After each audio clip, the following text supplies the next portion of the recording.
Yes, it is Footy Talk, Thursday, August 10, your daily dose of footy, the latest news, interviews and analysis from the world of AFL. As I just teased there in the intro, Hawks fans and footy fans, get excited because wandering in the studio on your Thursday is the young rising star, superstar to be, Will Day from the Hawthorn Footy Club. Will, thank you for coming in. Thanks for having me, Daisy. Good to be here. So a Hawks fan growing up then? Yeah, Hawks and my cousins up at Gold Coast as Yep. well, so followed them a bit as well. So, yeah, between the two of them. Your grandfather did play in the 71 flag. Yeah. That's nice to be back at the club. Are you in his number? Yeah, wearing his number. So, after my first year, Clarko was pretty keen to get me into it when James Frawley retired. So, yeah, it was a pretty nice touch. You come into a footy club and you have a coach like Alistair Clarkson. What were your biggest learnings from him in the early part? Yeah, it was pretty cool to come in and have one of arguably the best coaches in history as your coach. And for me, probably just the systems involved, and he was always just thinking about ways to improve how we went on field, but also off field as well. He was really big on not just developing the player, but the person as well. So as a young guy coming in, it was a great start for me to be involved with him. Do you study away from footy or do you do? Yeah, I'm at uni. I've chopped and changed a little bit, but I'm doing IT at the moment, which, it's pretty full on. But, it's What's something. that in? For someone who played football so they didn't have to go to uni, that was my whole reason to get away from schooling. What does an IT degree or course look like?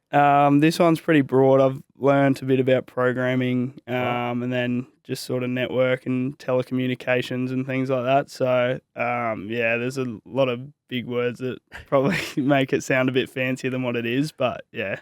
Are you a modern day gamer? Are you in that sort of space? I wouldn't say I'm a gamer. I do play, but I'm definitely not at someone like James Sicily's level. He's pretty hectic on it. Does he get paid to game? Is this what I've heard? There was a period where he was doing pretty well. I think when the AFL Gamers was up and running, and then he was also streaming on the side of that. So, yeah, he was a bit, which was nice for him because he was just gaming flat out anyway. So to get some money on the side for it would have been nice for him. I love James Sicily. I've had a few interactions with him. I still feel that he's largely misunderstood by the outside world. I think we still look back to when he was a younger player coming up and he was prone to the old brain fade and was pretty flamboyant in the way he expressed himself.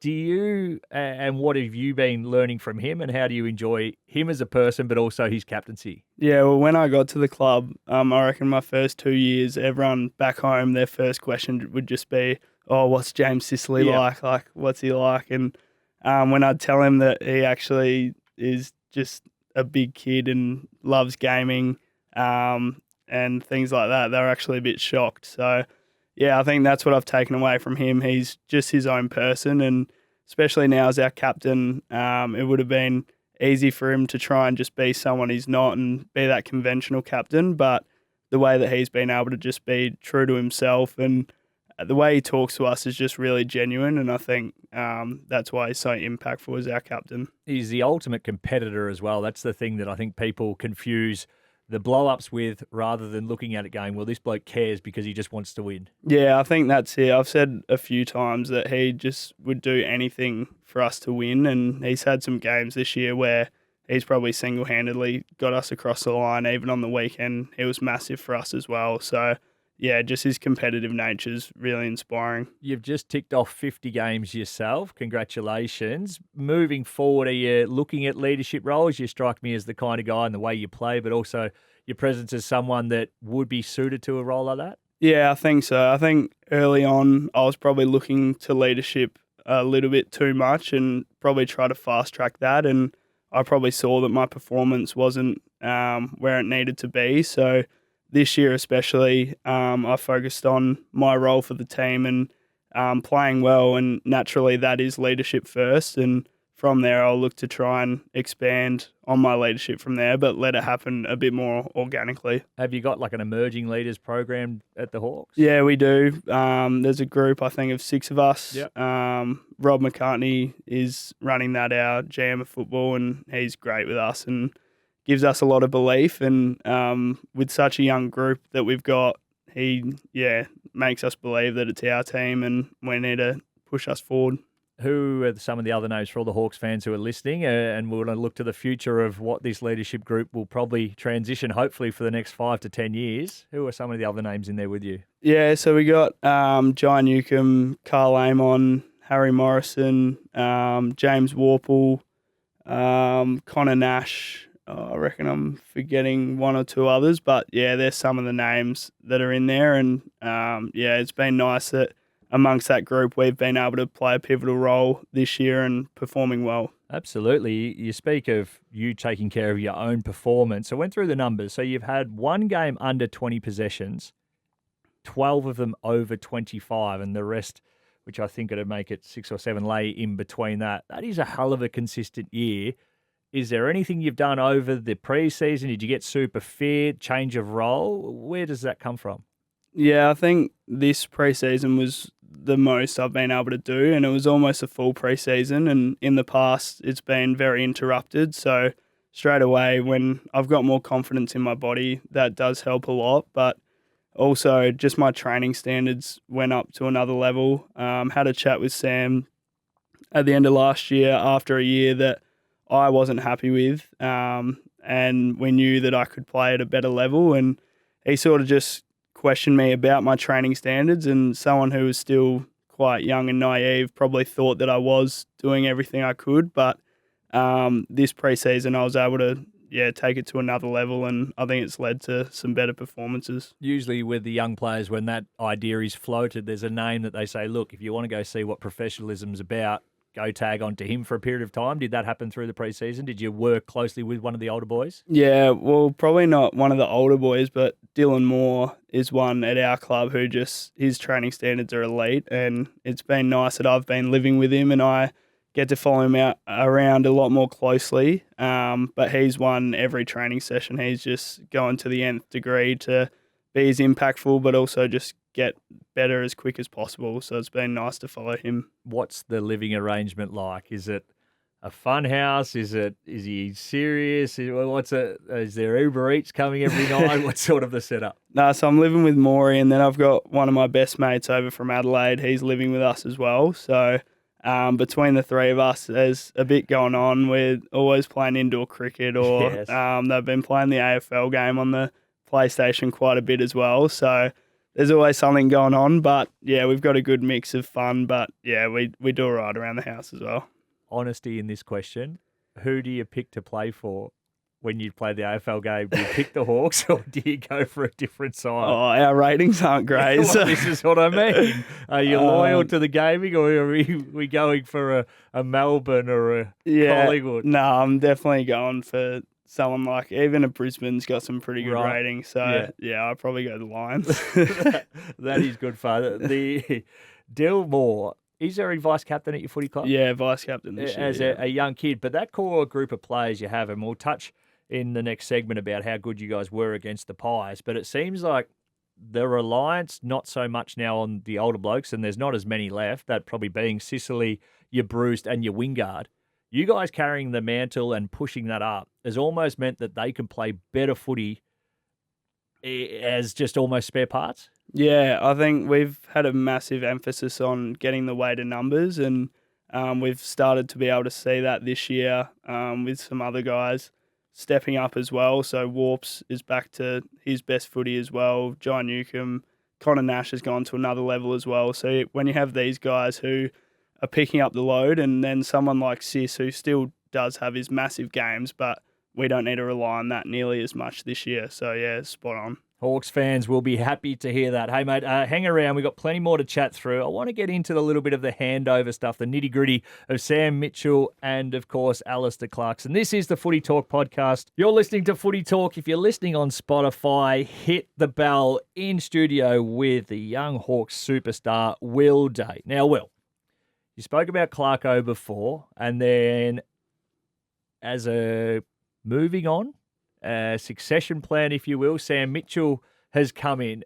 Talk about, for you, how that handover was for you, I guess, and internally from the footy club, because it looked a touch messy from the outside world.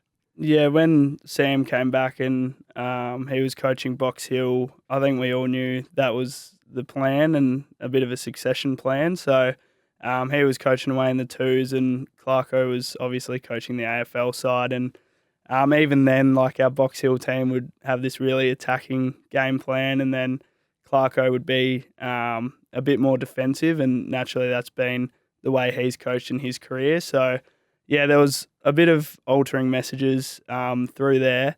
But, yeah, together they were still working really well together. And then when it all got announced, and I think the initial plan was that Clarko was still going to hang around and they'd sort of get a joint thing going on. And That's never going to work. yeah, I think everyone could sort of see Yeah. that. And I think they knew that as well. But I think they were just trying to find the best way for the club. And in the end, came to the decision that just get Sam in. And so from the outside, it probably looked a bit more messy than what it actually was. We still got to send Clarko off in the right way internally.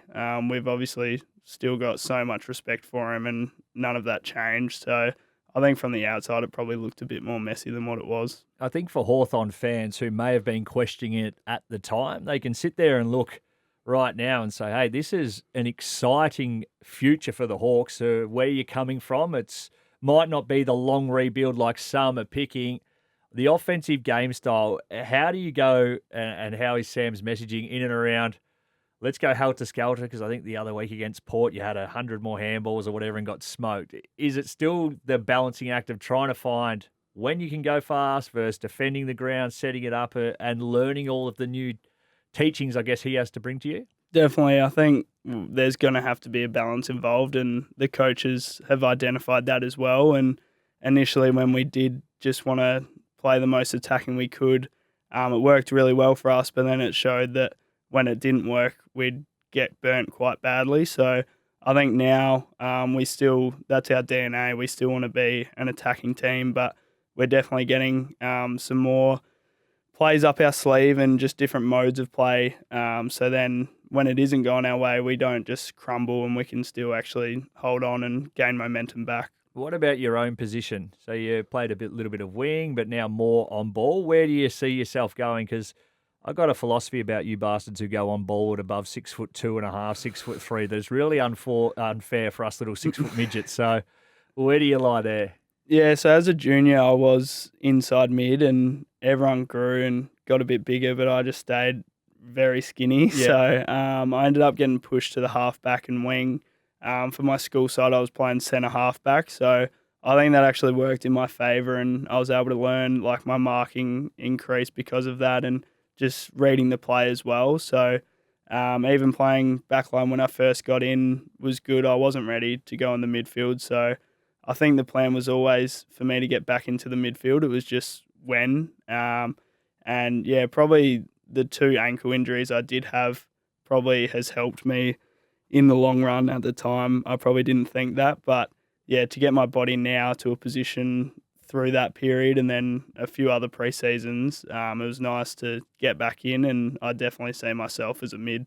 Are you talking in terms of putting on size with the ankle issue in the gym? Yeah, I got to just focus on some things that I wouldn't have if I was playing. Yep. So upper body strength, just get a lot more of a foundation. I came in just with no real base. I'd have to wait in gym sessions on the bench press from all to go first because I couldn't even do the 60 kilos with just the 20s on each end. So don't worry, mate. I got 1 RM out on my first day. Yeah, Us skinny blokes need to stick together. Yeah, so I reckon my 3 rep max was 55. It's demoralising, isn't it? It was shocking. So it's been nice to get that up. And what are you pushing around now? Oh, Have you cracked the ton? I cracked the ton. Yes. The other week. So got the 100 and trying to keep going there. So came for this pre-season as well just to keep going. Is the ankle all good? Yeah, ankle's fine now. It was pretty annoying after that initial break having the second episode that year, and I think it did cast a bit of doubt in my mind whether this would be an ongoing issue, but we took it pretty conservatively and it chewed into a lot of that pre-season, which is why, last year my body just wasn't at the level it needed to be. Which obviously makes it bloody tough to do what you want to do. Consistency at this level is the key to, as you say, a good preseason lets you produce performances like this. We touched on Luke Breust before. Is there a little story from the weekend when you were walking off with him and might have said something about this being the best game ever, and he looked at you and corrected you? Yeah, well, that's obviously my favourite win in my very short career compared to his. And I sort of just raised the question. I was like, oh, where does that rate in yours? Because I was asking a few of the boys and they're like, oh, like top 5, top 3. And he just looks at me and just said, oh, like, if I'm being honest, mate, I've had a few better ones. And I said, oh, top 50. And he's like, oh, yeah. Oh, I love that so much.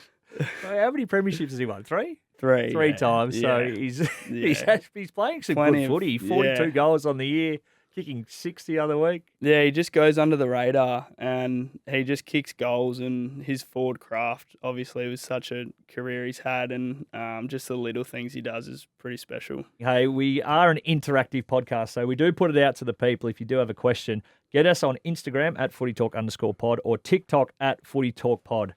Sarah from our Instagram says, do you have a mentor at the club?